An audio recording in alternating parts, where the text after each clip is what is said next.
Hello, नमस्कार, आदाब व सलाम। मैं हूं असद मिर्ज़ा, लेकर आया हूं आपका पसंदीदा कार्यक्रम विश्व दर्पण। आज के प्रोग्राम में हम बात करेंगे अमेरिका की जानिब से जारी एक नई इंटरनेशनल रिपोर्ट की, जो कि रिलीजियस फ्रीडम यानी कि मजहबी आज़ादी या धार्मिक आज़ादी के ऊपर केंद्रित है या फोकस्ड है। हम इस रिपोर्ट के बारे में आपको तफसील मुहैया कराएंगे, लेकिन उससे पहले आपसे गुजारिश है कि अगर आपने हमारा मीडिया स्टार वर्ल्ड चैनल अभी तक सब्सक्राइब नहीं किया है तो उसे फौरन सब्सक्राइब करें और नीचे दिए गए बेल के साइन को भी दबाना ना भूलें, जिससे कि हमारे वीडियो जैसे ही यूट्यूब पर अपलोड हो उसका नोटिफिकेशन फौरन आप तक पहुंच सके। तो आइए अब बात करते हैं US commission on international religious freedom की, यानी कि अमेरिका के बैनुल अक़वामी मजहबी आज़ादी के उस फोरम की जिसने अपनी 2022 की रिपोर्ट में हिंदुस्तान और दीगर कई और मुल्कों की तनकीद या मजम्मत या निंदा की है। हम आपको ये बताएंगे कि ये रिपोर्ट क्या है और इसके असरात हिंदुस्तान और अमेरिका के ताल्लुकात पर क्या पड़ सकते हैं, और क्या अमेरिकी हुकूमत इस रिपोर्ट के ऊपर हिंदुस्तान के खिलाफ कोई कदम उठा सकती है या नहीं।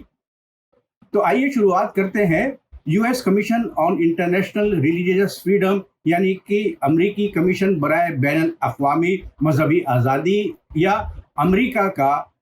अंतर्राष्ट्रीय धार्मिक आज़ादी का कमीशन। ये एक ऐसा कमीशन है जिसे कि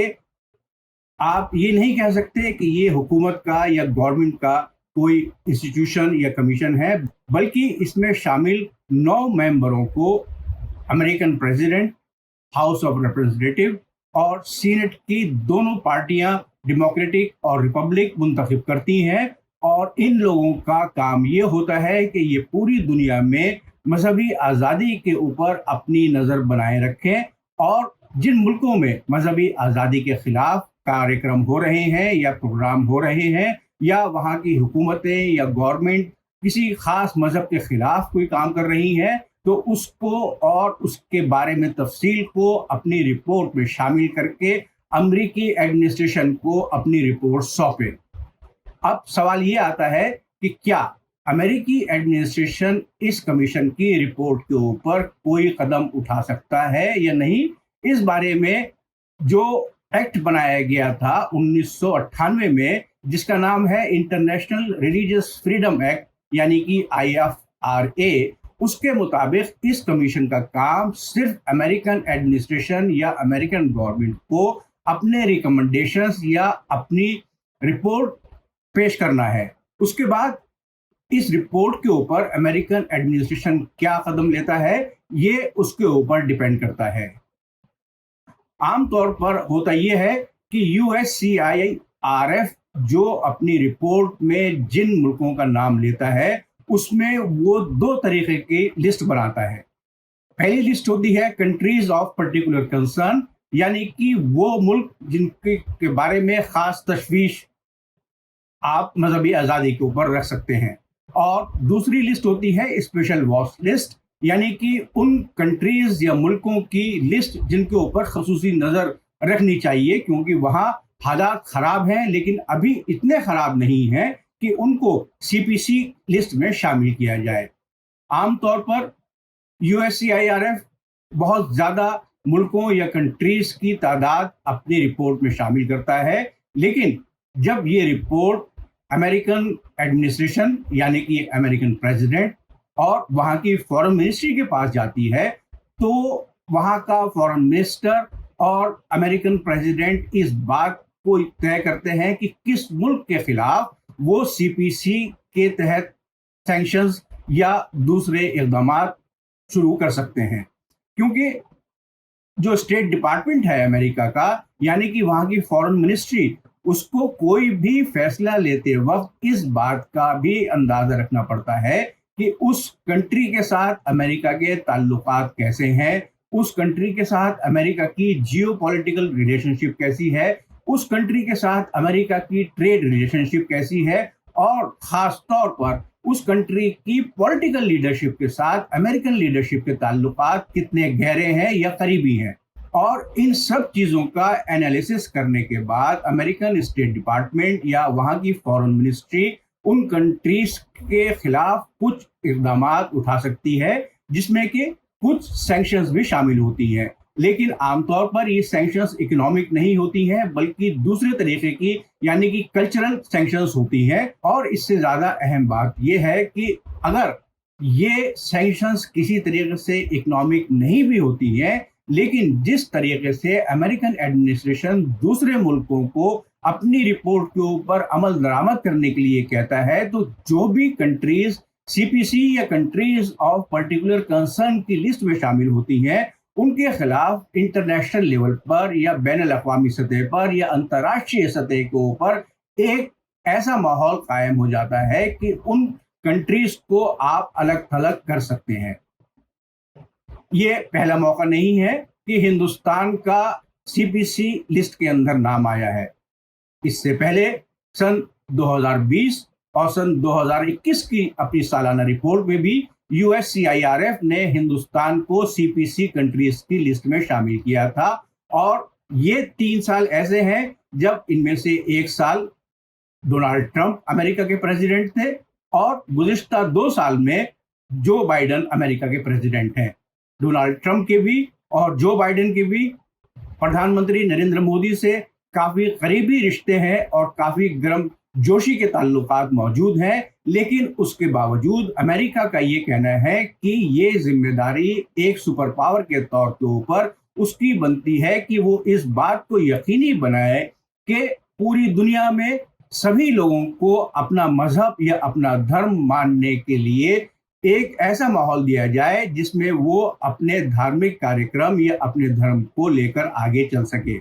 लेकिन सन 2022 की अपनी रिपोर्ट में यूएससीआईआरएफ ने कहा है कि हिंदुस्तान में मौजूदा वक्त के अंदर एक ऐसा सस्टेन्ड कार्यक्रम गवर्नमेंट की तरफ से चलाया जा रहा है जिसमें कि सेंट्रल गवर्नमेंट और स्टेट गवर्नमेंट्स दोनों शामिल हैं, जिसमें कि मुल्क की मुख्तलिफ माइनॉरिटीज़ या अक़लियतें या अल्पसंख्यक वर्ग शामिल हैं और उनके खिलाफ जो कार्रवाइयाँ हो रही हैं उसके लिए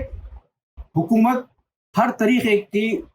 हथकंडे अपना रही है, चाहे वो पुलिस के जरिए हो, चाहे वो अदालत के जरिए हो या वो सरकारी रूल्स के हिसाब से हो। और साथ ही साथ इस रिपोर्ट ने सन 1984 तक पीछे जाते हुए कहा है कि 1984 में हुए सिख मुखालिफ दंगों के केस अभी तक हिंदुस्तानी कोर्ट्स में चल रहे हैं। सन 2002 के गुजरात रॉयट्स के केस अभी तक अदालतों में चल रहे हैं। तो क्या इसका मतलब है कि इंडियन जुडिशरी पूरी तरीके से अपना काम नहीं कर रही है? तो हम एक तरीके से ये कह सकते हैं कि इस रिपोर्ट में ना सिर्फ हालिया अरसे में बल्कि पास्ट के जो इंसिडेंट्स हिंदुस्तान में माइनॉरिटीज़ या अक़लियतों या अल्पसंख्यकों के खिलाफ हुए हैं उनका भी ब्यौरा पूरे तरीके से दिया गया है।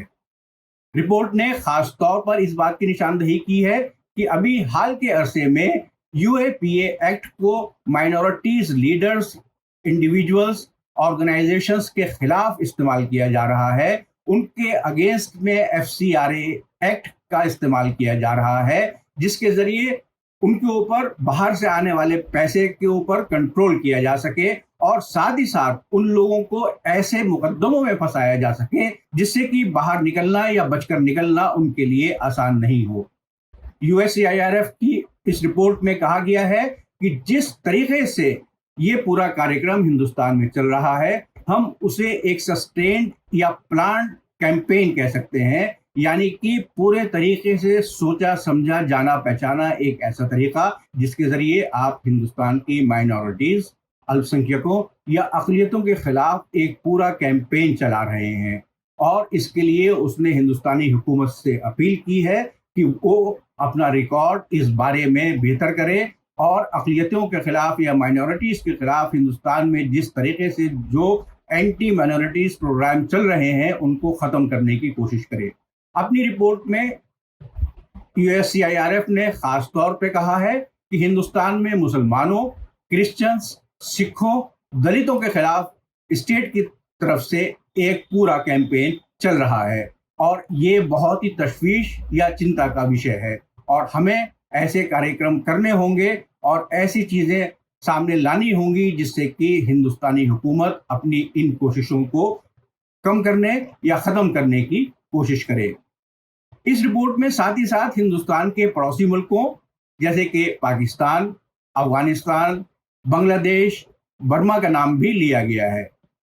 बांग्लादेश के बारे में रिपोर्ट में कहा गया है कि जिस तरीके से वहां पर बांग्लादेशी हुकूमत रोहिंग्या मुसलमानों के खिलाफ काम कर रही है वो हमारे लिए एक चिंता का विषय है। इसके साथ ही साथ बर्मा की फौजी हुकूमत पर भी रोहिंग्या मुसलमानों के खिलाफ किए गए मजालिम की डिटेल पूरी इस रिपोर्ट में शामिल की गई है और बर्मा की फौजी हुकूमत से ये डिमांड की गई है कि वो फौरन ही रोहिंग्या मुसलमानों के खिलाफ जारी कैंपेन को ख़त्म करें। इसके साथ ही साथ अफगानिस्तान का जिक्र करते हुए USCIRF की चेयरपर्सन नैडीन मैंजा ने अपने बयान में कहा है कि जिस तरीके से 9 महीने पहले तालिबान की हुकूमत का जो अफगानिस्तान में क़याम हुआ था उसके बाद से वहाँ पर माइनॉरिटीज़ जिसमें कि हज़ारा शिया और दूसरे शिया अफराद शामिल हैं और उसके साथ ही साथ वहाँ की औरतें और बच्चियाँ शामिल हैं। तो जिस तरीके से तालिबान वहाँ पर मजहबी अक़लियतों के ख़िलाफ़ और औरतों के ख़िलाफ़ काम कर रही है वो हमारे लिए बहुत ही कंसर्न वैल्यू है, यानी कि चिंता का विषय है। और हमें उम्मीद ये करनी चाहिए कि अफगानिस्तान की तालिबान हुकूमत बहुत जल्द अपनी anti minorities, anti women and anti girl child policies को ख़त्म करके ऐसी पॉलिसियाँ मुरतब करेंगे जिससे कि वहाँ की माइनॉरिटीज़ सुकून चैन के साथ में वहाँ रह सकें और साथ ही साथ औरतों और बच्चियों को उनको तालीम का हक़ दिया जा सके और उनको एक आज़ादाना ज़िंदगी जीने का भी हक़ दिया जा सके। आखिर में ये बात करते हैं कि क्या इस रिपोर्ट का हिंदुस्तान अमेरिका ताल्लुकात पर कोई नेगेटिव इम्पैक्ट या गैर मुस्बत असर पड़ेगा। तो जैसा कि मैंने पहले कहा कि इस तरीके की ये रिपोर्ट तीसरी साल लगातार आई है। इससे पहले सन 2020 और 2021 में भी ये रिपोर्ट आ चुकी है जिसमें कि हिंदुस्तान का नाम लिया गया था। लेकिन जिस तरीके से हिंदुस्तान और अमेरिका के ताल्लुकात हालिया अरसे में चल रहे हैं उसकी वजह से अमेरिका हिंदुस्तान के खिलाफ कोई भी कदम इस रिपोर्ट के ऊपर लेने में हिचकिचाहट महसूस कर सकता है। लेकिन सन 2022 में खासतौर से रूस यूक्रेन जंग में हिंदुस्तान ने जो स्टैंड लिया है उसकी वजह से शायद ऐसे इम्कानात बन सकते हैं कि इस मर्तबा अमेरिका कुछ सख्ती के साथ हिंदुस्तान के साथ पेश आए। यहाँ पर मैं आपको ये भी बताता चलूँ कि ये रिपोर्ट 25 अप्रैल को वॉशिंगटन में रिलीज की गई थी और उससे पहले 11 अप्रैल को जब हिंदुस्तान और अमेरिका के दरमियान 2+2 डायलॉग चल रहे थे और जब हिंदुस्तान और अमेरिका के डिफेंस मिनिस्टर और हिंदुस्तान और अमेरिका के फॉरेन मिनिस्टर्स एक ही जगह एक प्रेस कॉन्फ्रेंस को संबोधित कर रहे थे तो उस वक्त एंथोनी ब्लिंकन ने हिंदुस्तान के ह्यूमन राइट्स रिकॉर्ड्स का जिक्र किया था। तो हमारे विदेश मंत्री वहां पर बिल्कुल चुप रहे थे और उसके एक दिन बाद यानी कि 13 अप्रैल को हिंदुस्तान वापस आने के बाद उन्होंने ये कहा कि अगर कोई मुल्क हमारे ह्यूमन राइट्स या हुकूक इंसानी के रिकॉर्ड के ऊपर उंगली उठाता है तो हमें भी ये हक है कि हम उस मुल्क में होने वाले ह्यूमन राइट्स वायलेशंस या हुकूक इंसानी की वायलेशंस के ऊपर उंगली उठा सकें। लेकिन वो बात वहीं ख़त्म हो गई थी और जिस तरीके से वो बात ख़त्म की गई थी उससे यही अंदाज़ा लगाया जा सकता है कि इस वक्त फ़िलहाल अमेरिका इस पोजीशन में नहीं है कि हिंदुस्तान के ऊपर वो USCIRF की रिपोर्ट या दीगर ह्यूमन राइट्स वायलेशंस के केसेस के ऊपर कोई ख़ास इक़दामात ले सके। उम्मीद है आपको आज का प्रोग्राम पसंद आया होगा। हमें कमेंट बॉक्स के ज़रिए अपनी राय से ज़रूर आगाह करें। अगले एपिसोड में आपसे फिर मुलाकात होगी। खुदा हाफिज़, जय हिंद। मीडिया स्टार वर्ल्ड के और वीडियो देखने के लिए हमारे चैनल को सब्सक्राइब करें और सीधे नोटिफिकेशन पाने के लिए बेल आइकन दबाएं। और अगर हमारी खबर सच्ची और अच्छी लगे तो अपने व्हाट्सएप, इंस्टाग्राम, फेसबुक और ट्विटर अकाउंट पर ज़रूर शेयर करें।